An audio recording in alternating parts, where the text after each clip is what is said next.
नमस्कार दोस्तों, बहुत बहुत स्वागत है आपका एक बार फिर से आपके अपने ही चैनल में। जी हाँ दोस्तों, दिन भर की स्पेस डिफेंस और इंटरनेशनल गलियारों में क्या हुआ, इस बारे में आज मैं आपको इस वीडियो में जानकारी देने वाला हूं। तो चलिए जान लेते हैं।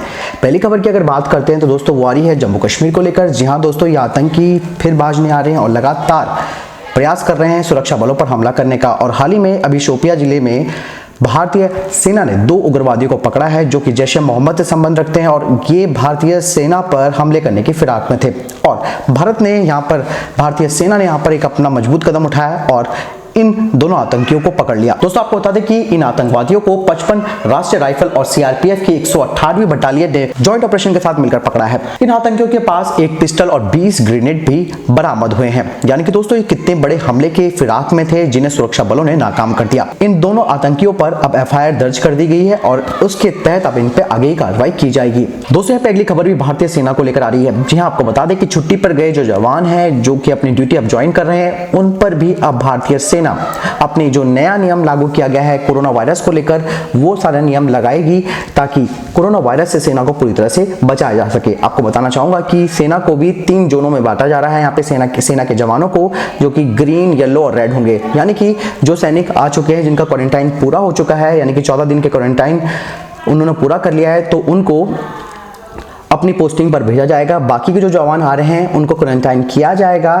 और उनको येलो जोन में रखा जाएगा ताकि इस तरीके की समस्या से बचा जा सके। दोस्तों आपको बता दें कि सेना प्रमुख जनरल एमएम नरवाने जी ने भी कहा था कि हमारे जवान अभी किसी संक्रमित व्यक्ति के संपर्क में नहीं आए हैं, तो ऐसे में हमने विशेष ट्रेनें भी चलाई हैं जो बेंगलुरु से जम्मू तक और बेंगलुरु से गुवाहाटी तक का सफर तय करेंगी। नरवाने जी ने जानकारी दी थी कि सेना में केवल 8 कोरोना पॉजिटिव मामले पाए गए हैं, जिनमें से 2 डॉक्टर, 1 नर्सिंग सहायक है और अन्य जो 4 मरीज है वो रिकवर धीरे धीरे हो रहे हैं। साथ ही उन्होंने कहा कि यहाँ पर भारत जहां विश्व की मदद कर रहा है, इस वक्त भारतीय सेना जो मदद कर रही है, जगह जगह जो दवाइयां पहुंचा रही है, इसके अलावा इंटरनेशनल लेवल पर भी ऑपरेशन कर रही है। ऐसे में जनरल नरवाने जी ने कहा कि पाकिस्तान लगातार आतंकवाद को निर्यात कर रहा है और आतंकवाद को बढ़ावा दे रहा है, भारतीय सीमा में उनको प्रवेश करा रहा है ताकि अस्थिरता बनी रहे। यानी कि दोस्तों पाकिस्तान की जो हरकत है वो उससे बाज नहीं आने वाला है, उसको हर हाल में आतंकवाद ही चाहिए होता है। दोस्तों यहाँ पे अगली खबर की बात करते हैं तो वो स्वदेशी ड्रोन को लेकर आ रही है और जिसका प्रयोग इस बार पंजाब में किया गया है और पंजाब में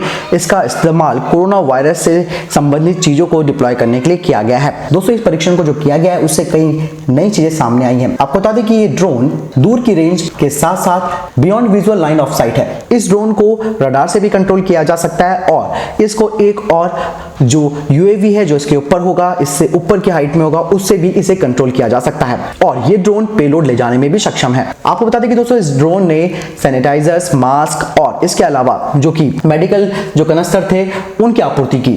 और साथ ही दोस्तों आपको बता दें कि ये जो ड्रोन है वो सेना की निगरानी के लिए भी बहुत महत्वपूर्ण होने वाला है। ये जो ड्रोन था ये 25 किलोमीटर दूर स्थित अपने ऑपरेशन को करने गया जहां इसने अपनी परफॉर्मेंस को दिखाया। इसके अलावा इस ड्रोन ने ऑटोमेटिक रूप से कार्गो का काम भी किया। दोस्तों जहां इस महामारी में सोशल डिस्टेंसिंग का बहुत ज्यादा जरूरी ध्यान रखा गया है, ऐसे में ये ड्रोन काफी महत्वपूर्ण हो रहा है और इस ड्रोन ने ये साबित करके दिखा दिया है कि ये किसी भी स्थिति में और किसी भी परिस्थिति में ये अपना कार्य कर सकता है और साथ ही ये हैवी पेलोड ले जाने में भी सक्षम है। हालांकि कितना पेलोड ले जा सकता है इस बारे में भी कोई जानकारी हमारे सामने नहीं आई है, लेकिन दोस्तों जहां ड्रोन का इस्तेमाल यहाँ पे पॉजिटिव रूप से हमारी सेनाएं कर रही हैं, हमारे सशस्त्र बल कर रहे हैं, वहीं इन ड्रोन का इस्तेमाल अभी हाल ही में कुछ लोगों ने गलत चीजों को आप भी समझ सकते हैं कि उनको डिलीवर करने के लिए भी किया गया। दोस्तों आपको बता दें कि मुंबई से भी एक खबर आई थी जिसमें कि कुछ पान मसाला और जो ये तंबाकू वगैरह है उसकी डिलीवरी ड्रोन से की जा रही थी। तो दोस्तों ये गलत तरीके की चीजें होती है जिनका इस्तेमाल गलत तरीके से किया जाता है, वो भी यूएवी के फॉर्म में। हालांकि इनके ऊपर कार्रवाई कर ली गई है और इनके ऊपर भी एफआईआर दर्ज कर दी गई है और ये होना भी बेहद जरूरी है ऐसे लोगों के लिए। दोस्तों यहाँ पे अगली खबर भी ड्रोन्स को लेकर आ रही है। जी हाँ दोस्तों, आपको बता दें कि कोची की एक स्टार्टअप कंपनी ने एक ऐसा ड्रोन विकसित किया है जो कोरोना वायरस के खिलाफ काफी महत्वपूर्ण भूमिका निभा रहा है और इसके साथ साथ ये हमारे किसानों के लिए भी महत्वपूर्ण भूमिका निभा सकता है। आपको बता दें कि इस ड्रोन का नाम गरुड़ रखा गया है और ये आर्टिफिशियल इंटेलिजेंस से संचालित है और साथ ही ये ड्रोन आपको बताना चाहूंगा कि शरीर के तापमान की निगरानी भी कर सकता है। आपको बता दें कि इस ड्रोन का निर्माण AI एरियल डायनेमिक्स द्वारा बनाया गया है। आपको बता दें कि ये एरियल जो यूएवी है वो IR सेंसर से लैस है और उन्नत डिजिटल तकनीक से भी लैस है। कोरोना महामारी में ये थर्मल डेटा भी इकट्ठा करने में सक्षम है, यानी कि थर्मल डेटा जो इसमें सेंसर लगे हुए हैं वो थर्मल डेटा भी एकत्रित कर सकते हैं और ये 60 किलोग्राम तक का वजन ले जाने की क्षमता रखता है। आपको बता दें कि इस गरुड़ ड्रोन में अत्याधुनिक स्प्रेयर की सुविधा भी है, जिसका इस्तेमाल कीटाणुनाशक के रूप में भी किया जा सकता है। साथ ही इसमें सबसे खास बात यह भी है कि इसमें लाउड स्पीकर सुविधा भी है, यानी कि कहीं पर कोई अनाउंसमेंट करनी हो जहां पर इंसान नहीं जा सकते हैं और खास करके ऐसे समय में जब कोरोना वायरस चल रहा है, यानी कि चाइनीज वायरस का संक्रमण चल रहा है, तो ऐसे में ये जो ड्रोन है वो लाउड स्पीकर का भी कार्य कर सकता है।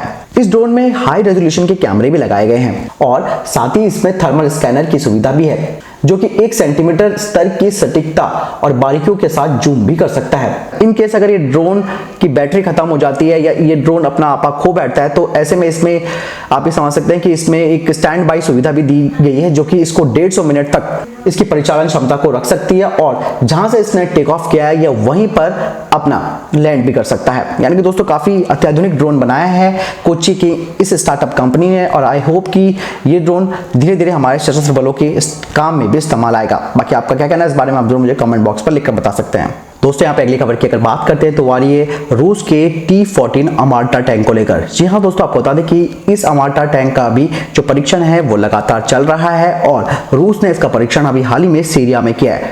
रूस का कहना है कि इस टैंक की जो परीक्षण है वो इसलिए किए जा रहे हैं क्योंकि ये जो टैंक है वो अभी लगातार परीक्षण से गुजर रहा है और इसमें नए नए अपग्रेडेशन किए जा रहे हैं, जिस वजह से इसका जो परीक्षण है वो सीरिया जैसे इलाके में रूस कर रहा है।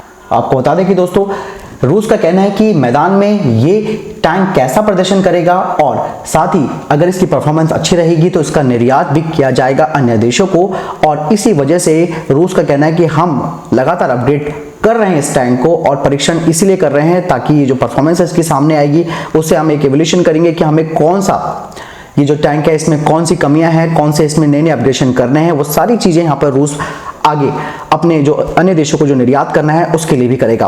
दोस्तों आपको बता दें कि इस टैंक का भी कोई एनालॉग नहीं है, ये रूस का तीसरी पीढ़ी का टैंक है जो कि पैदल सेना के लिए बनाया गया है। आपको बता दें कि इस टैंक का जो खास फीचर है वो है अनमैन्ड रिमोट कंट्रोल टर्रेट। साथ ही इसमें एक विशेष कैप्सूल शामिल है जो वाहन के चालक दल को एक तरह से आप ये समझ सकते हैं कि सुरक्षा प्रदान करेगा। दोस्तों T-14 अमार्टा टैंक को लेकर ये बात भी सामने आ सकती है कि रूस सबसे पहले इसकी पेशकश या तो भारत को करेगा या फिर टर्की को करेगा और ऐसे में अगर इसकी परफॉर्मेंस सही आती है तो शायद भारत इसके कुछ यूनिट्स ले सकता है। तो दोस्तों ये थे अभी तक के top defence space update. Video के संबंध में कोई प्रश्न जवाब सवाल या आपका कोई भी मुद्दा आप जरूर मुझे कमेंट बॉक्स पर लिखकर पूछ सकते हैं। इस वीडियो के लिए इतना ही, मिलता हूं नए वीडियो के साथ, तब तक अपना ख्याल रखिएगा। जय हिंद, जय भारत।